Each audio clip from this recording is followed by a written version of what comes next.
Ahí en el Dorado, pues, Perdóname, voy a checar al Congreso porque estoy a cargo de la filmación. Bien, sí. Voy a ver cómo va y ahorita regreso, se quedan ustedes.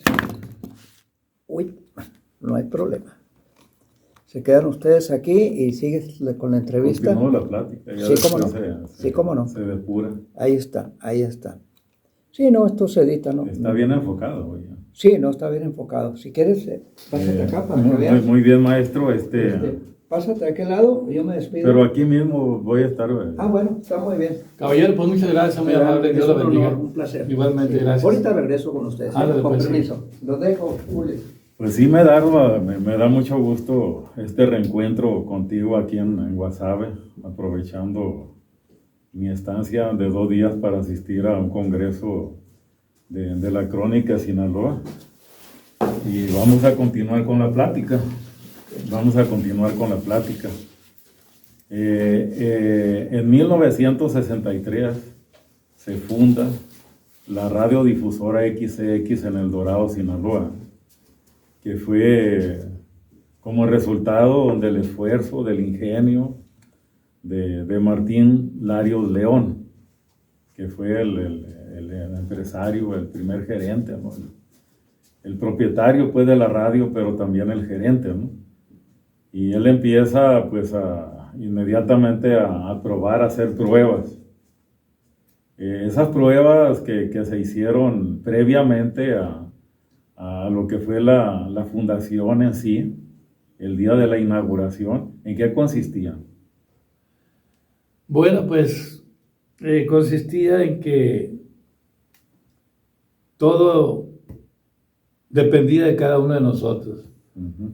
Y sobre todo que Martín Larios puso todo su empeño como gerente, como concesionario, para que la radio en El Dorado se estableciera y tuviéramos programas para diversión, comunicación de toda la gente del río San Lorenzo y parte de Culiacán, Sinaloa. Uh-huh.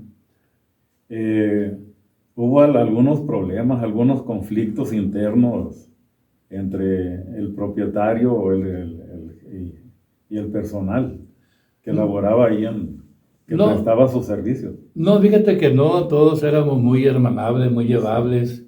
Nosotros nos comunicamos de una manera muy honesta, muy sincera. Cada uno de nosotros tenía un pensamiento diferente de cómo hacer las cosas.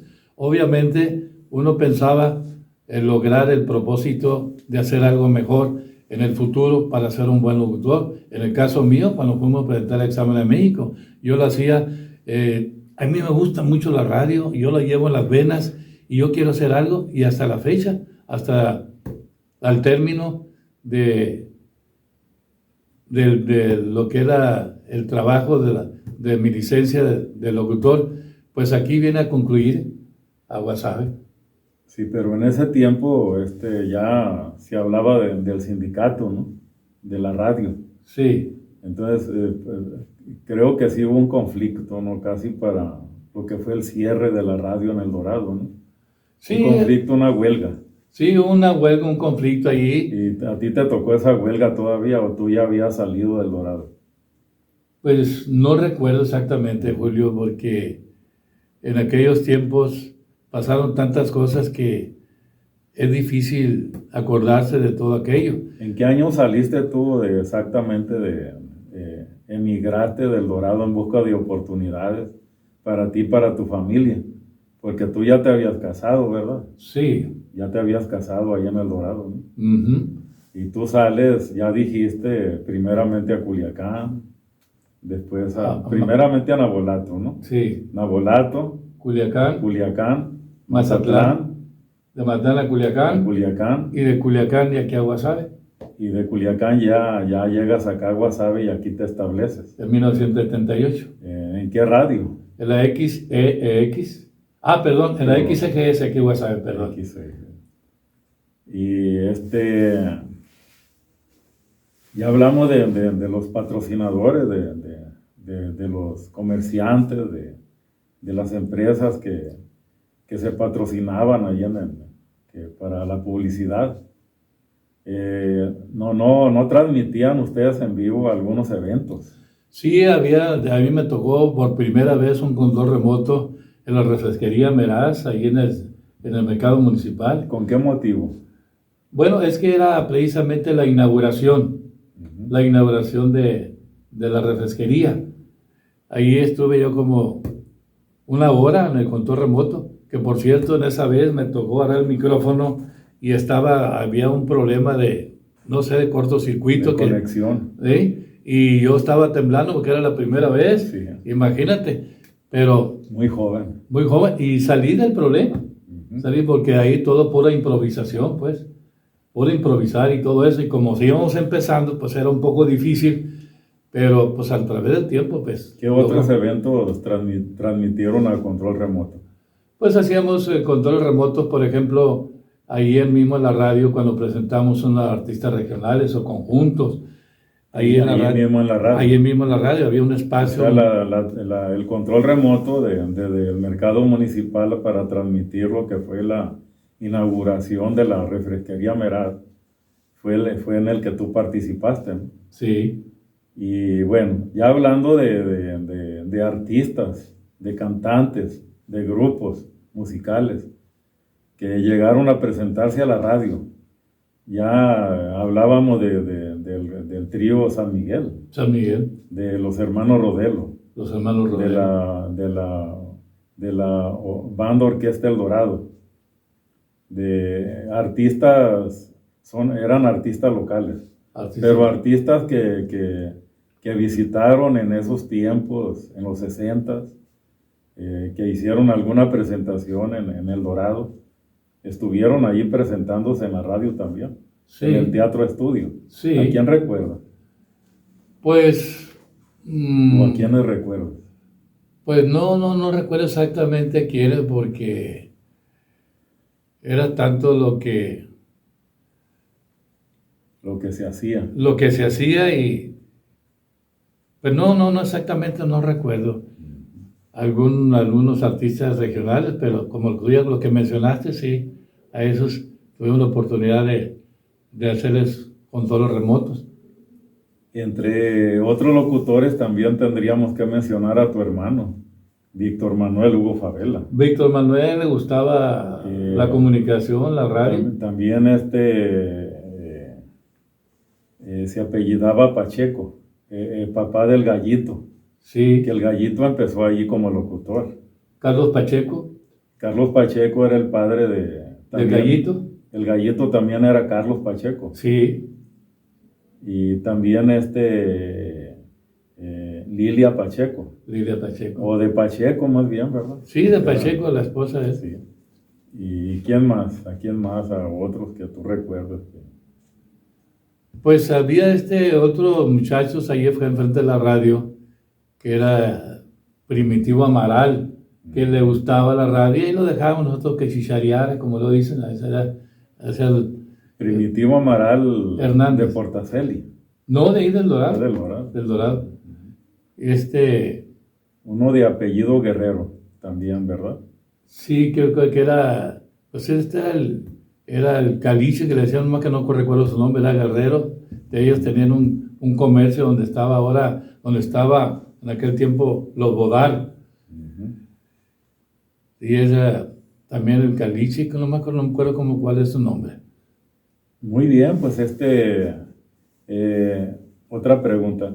¿Qué tan importante crees tú que haya sido la radio como medio de comunicación en esa época, donde no había prácticamente redes sociales, donde no había esa modernidad, esas tecnologías, el internet, aplicaciones como el WhatsApp, el Google, es decir, entre otras? ¿Qué importancia revestía la radio en esa época? Bueno, pues como era un medio de comunicación muy importante en aquel tiempo, que la gente deseaba tener algo, de escuchar algo, de comunicación, y que la gente también tuviera un momento de alegría en algo. Precisamente era por eso la preocupación de Martín Dario León, implantar o fundar una estación de radio para que la gente se diera cuenta de los programas y tuviera la oportunidad de un rato de esparcimiento en la música, en las noticias y algo. Pero todo fue un sacrificio grande, porque todo era muy difícil. Los medios de comunicación de aquellos tiempos, como el internet y todas esas cosas, pues no existían. Y había una estación de radio, pues imagínate la importancia que era para el Dorado. Sí.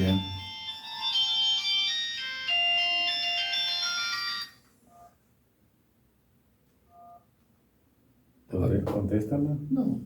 Sí. Muy bien, mira, pues, ¿qué más podrías agregar tú a esta entrevista? Bueno, a esta entrevista puedo agregarle lo siguiente, que para mí fue muy satisfactorio platicar con ustedes. Yo creo que llegó el tiempo de que la gente supiera, cuando medios por estos medios, estoy en pláticas también pendientes con la estación de la XEGS, que me han tratado de abordarme para una entrevista, cómo empecé, hasta dónde llegué y todo eso. No he tenido la oportunidad de dar esa entrevista en la radio, porque no por falta de tiempo, sino que ha hecho otras cosas muy importantes también, pero quedé todavía con los compañeros de la radio de la XEGS de darles esa entrevista, porque ellos pasan un programa los domingos, pasan un programa que se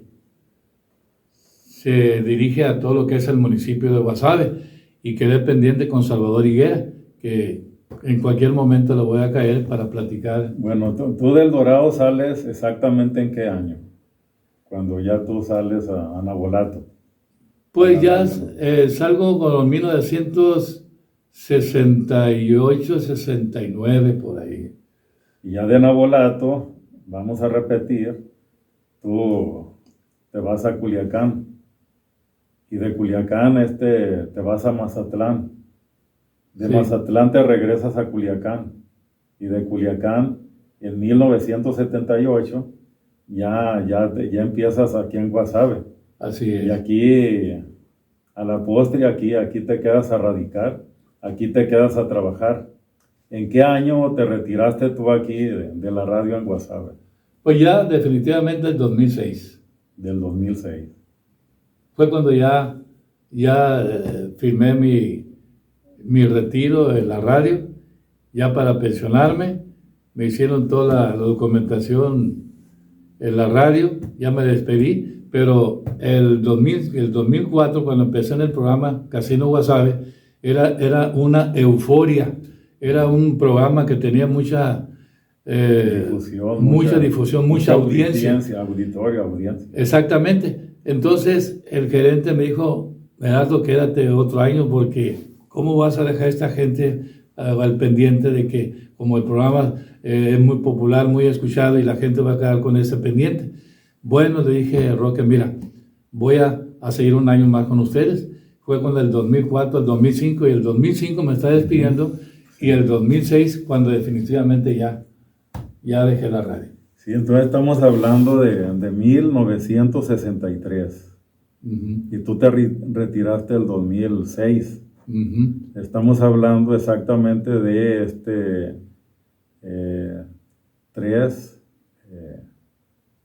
43 años dedicados a la radio. ¿Dedicado a la radio? Como laborando en la radio. Así es. Estuviste como en 4 o 5 radiodifusoras. Sí.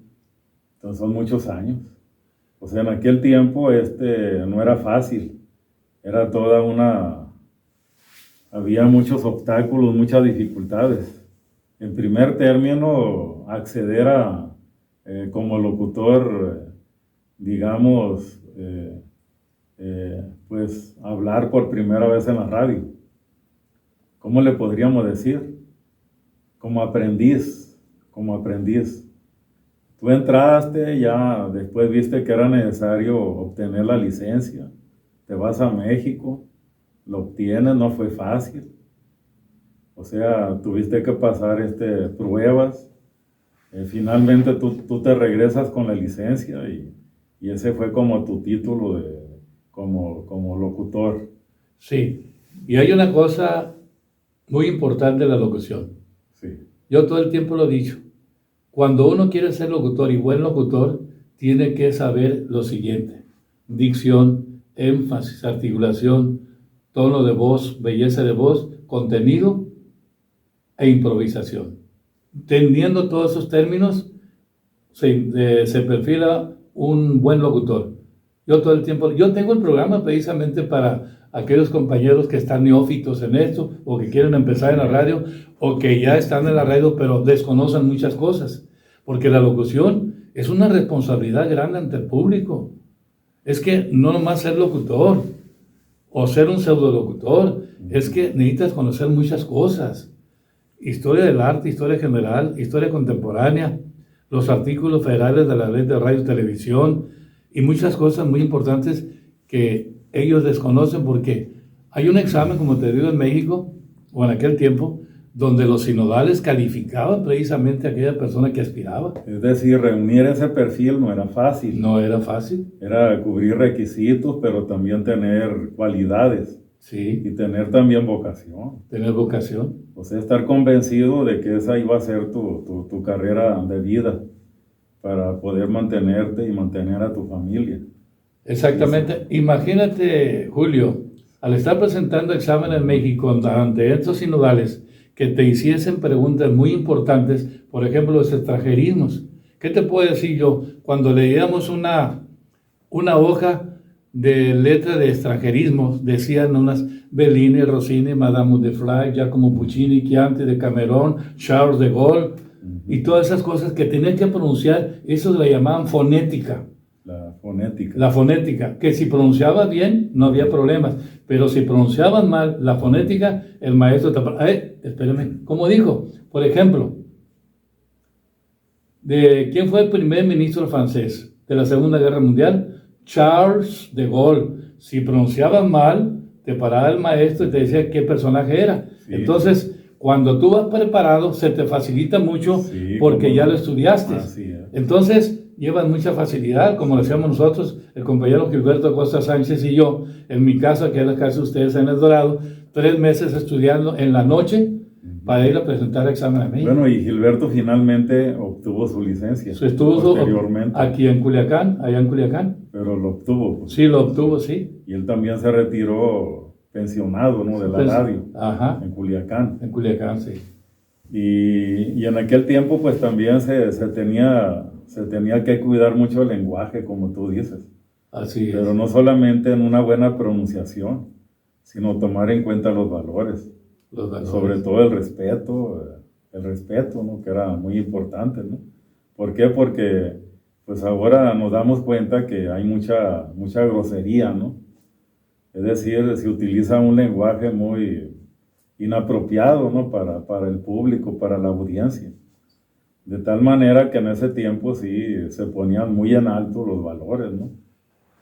La Secretaría de Educación Pública en México, al presentar examen, nos puso como tarea que nos aprendiésemos unas letras muy importantes para que se tuviera el respeto al público y a la radio. El artículo 63 de la Ley Federal de Radio y Televisión dice muy claramente: no se podrán transmitir idiomas de corrupción del lenguaje, sonidos ofensivos de baja comicidad e imágenes procasas. Todo esto lo tenía que saber un locutor, porque como tú dices actualmente, ahorita los pseudolocutores, que me van a perdonar no por echarles, es que no tienen una educación, una cultura en esto, porque se basan prácticamente en el popularismo que adquieren a través del auditorio con los mensajes que dan. Hay cosas muy malas que se dicen porque no hay respeto absolutamente para el auditorio. Yo te voy a decir una cosa: cuando un locutor se enfrenta a un público, ya sea en vivo o a través de la radio, tienes que ser muy respetuoso. Aparte de esto, conocer mucho de la radio y saber dirigir un programa. Si yo estoy pasando un programa de radio, me habla una persona por teléfono y le digo: ¿quién habla? José Hernández. ¿Qué se le ofrece? No, pues quiero una canción. ¿Qué canción quiere? No tengo dinero con Juan Gabriel. ¿Para quién? ¿Va a dedicarla? Para Pancho, Fulano y Mangano. 2, 3, 4, ok. Entonces, ponías el disco completo, no hablar cuando estuviera el disco jalando o estuviera tocando ante el auditorio, porque esa es falta de cultura, porque eso no debe de hacerse. El público que te pide la canción la quiere escuchar correctamente toda completa, porque le gusta esa canción, pero ¿cómo puede interferir en una canción de decir, allá también a Pancho, Fulano, todo está en la canción? Ya no escuchaste nada. Sí, Y eso es malo, que no pueden entender ahora los señores. Entonces, es una falta de respeto al público, Falta de a la respeto. audiencia. Exacto. Y eso también, yo creo que no es fácil, ¿no? Estar ante un micrófono, estar viendo un micrófono. Tú tienes enfrente un micrófono y también tienes una consoleta, ¿no? Sí. Tienes equipo. Estás tú metido solo en una cabina. Pero sabes que tú estás hablando y hay público, hay audiencia que te está escuchando, que se está reconfortando, que se está entreteniendo a través de tus mensajes.